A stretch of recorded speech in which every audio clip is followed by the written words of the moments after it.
Welcome everyone. Welcome everyone to another Ref Brandon and the Todd Family YouTube video. Wherever you are, whatever you may be doing.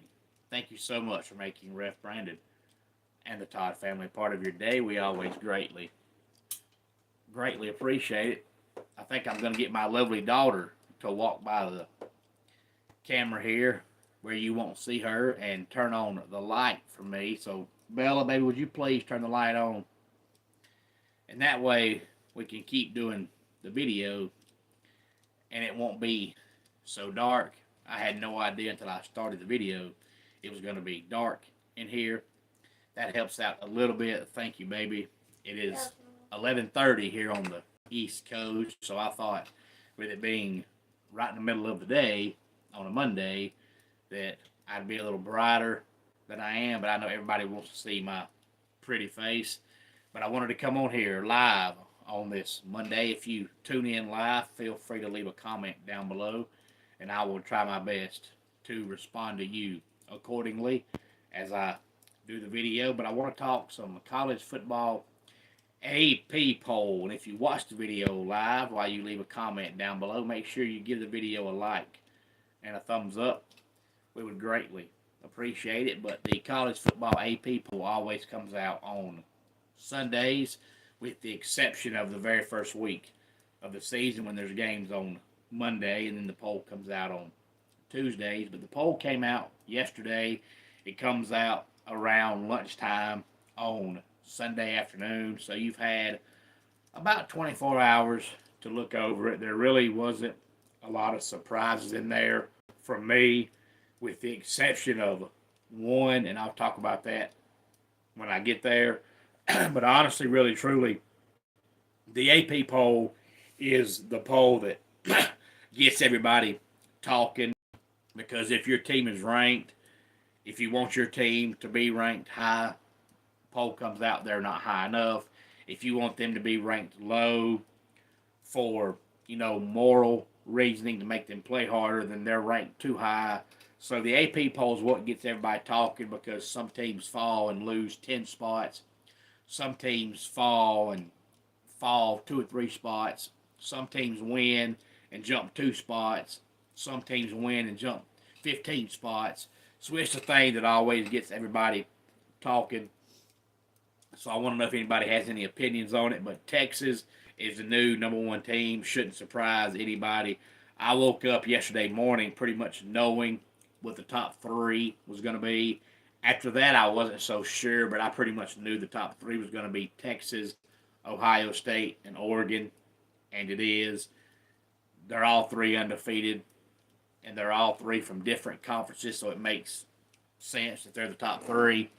Hey, Kaffa, glad you're tuning in here on this Monday morning, almost lunchtime on the East Coast. It's midday in the Central Time Zone and Mountain Time Zone. Still late morning, breakfast time on the West Coast.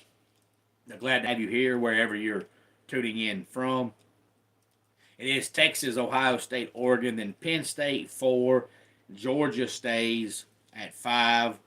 Miami jumps to 6. And then Alabama's the one that surprised me. I talked about this in my video on Saturday night / Sunday morning, depending on where you watched it from, talking college football, because I don't think Alabama would fall that far. They needed to. They should have, losing to somebody that sucks out loud like Vanderbilt does. There's never an excuse to lose to Vanderbilt.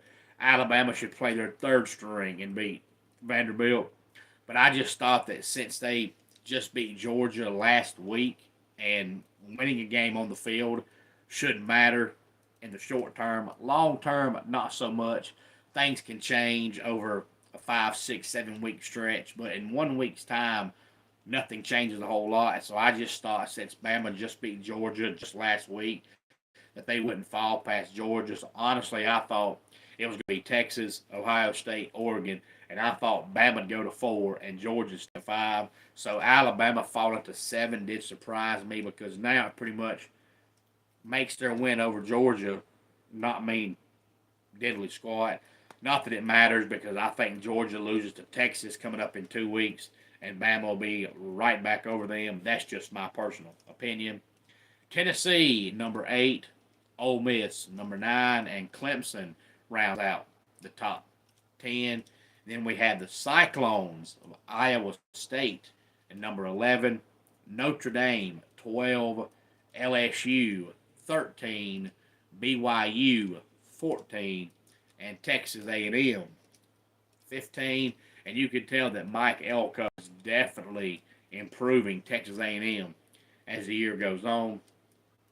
Utah, number 16, Boise State, number 17, and then we have Kansas State, Indiana, and Oklahoma in a three-way tie at number 18, so you could put them in any order you want to, but Kansas State, Indiana, and Oklahoma are tied at 18, so that's basically 18, 19, and 20.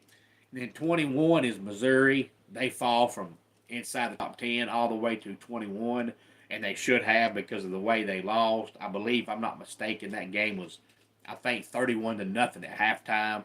So they didn't just get beat. They got manhandled. Pittsburgh, 22. Illinois, 23.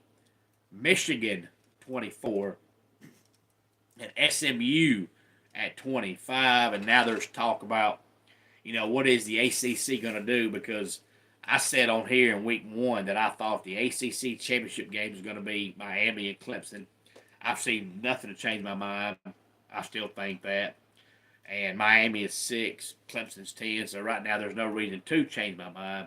But I've also said that I think SMU is going to be a surprisingly good team, and other people are slowly but surely starting to see that.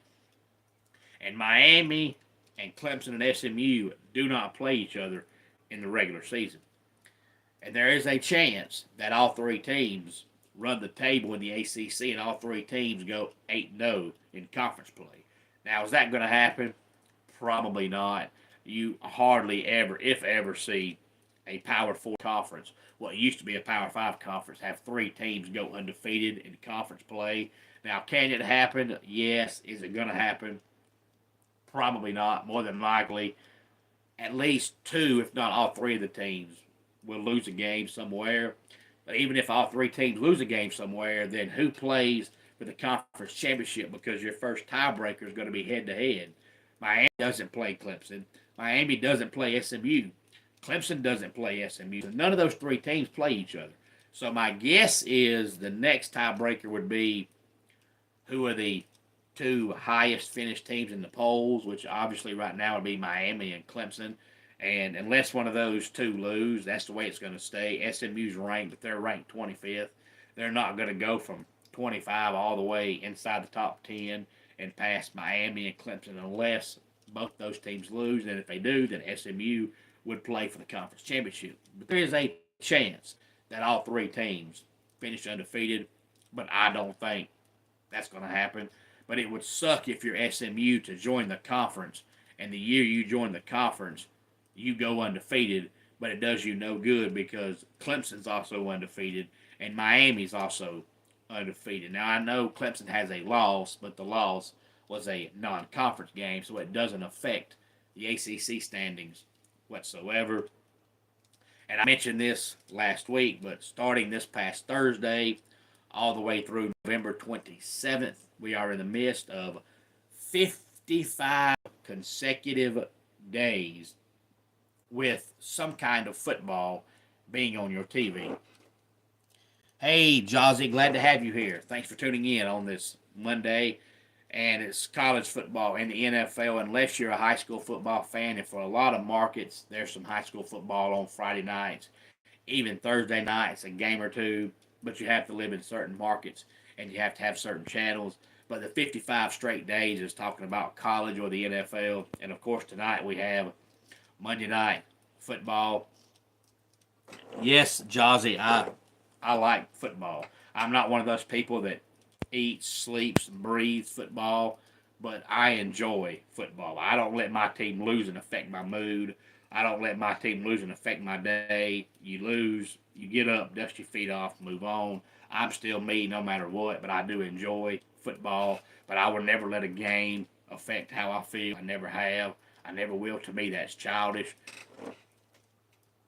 Oh, you're born in Seattle. We're glad to have you here. Thank you for tuning in on the West Coast. If I'm not mistaken, Seattle suffered their loss yesterday. But tonight we have Monday Night Football, of course. And tomorrow night, for all you college football nerds, we have our first Tuesday night college football game of the year. I can't say for certain what time the game starts. I saw one listing that said 7:30 Eastern, and I saw one listing that said 7 o'clock Eastern. So it's either 7 or 7:30 tomorrow night on the CBS Sports Network. We have Florida International and Liberty. And then on Wednesday night, we have New Mexico State and Jacksonville State at 7:30 on ESPN2. I wanted to go ahead and talk about those games because I won't start talking about this week's slate of games until probably Thursday, and the game tomorrow night and the game Wednesday night would have already been played.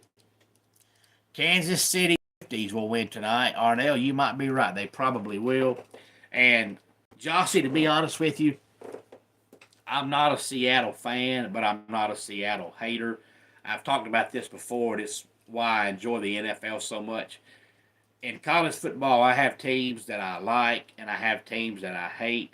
But no matter what game I'm watching, I decide as soon as the game starts that if it's not a team that I pull for, a team that I hate, I decide right away who I want to see win the game.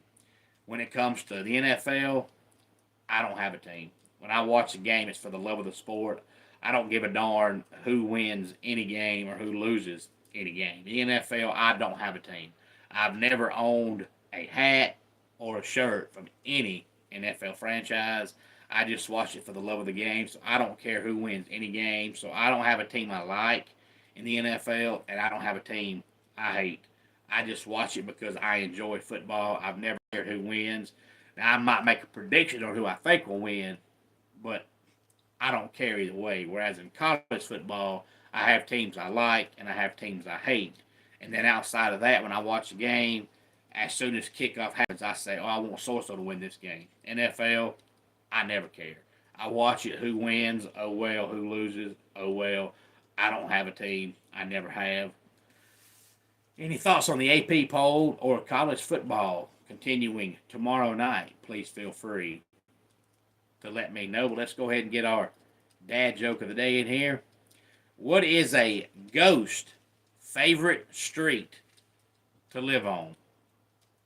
A dead-end street. And that does it for today's Ref Brandon and the Todd Family YouTube video. My daughter wants to step in here and say hi. Say hey, Bella. I know y'all can't see her because I'm in the dark, but she is here. That's the thing about doing a live video, that if my kids are here and they want to be on screen, they get to be on screen. Her and I are having some daddy-daughter time today, and I wanted to take a break from that for a few minutes and do me a quick live YouTube video. Come on here and say hi to everybody. But that does it for today's Ref Brandon and the Todd Family YouTube video. Until next time, it's Ref Brandon saying, just like in pro wrestling, life can be over by the count of 3. Tell your friends and family how much you love them. Bye.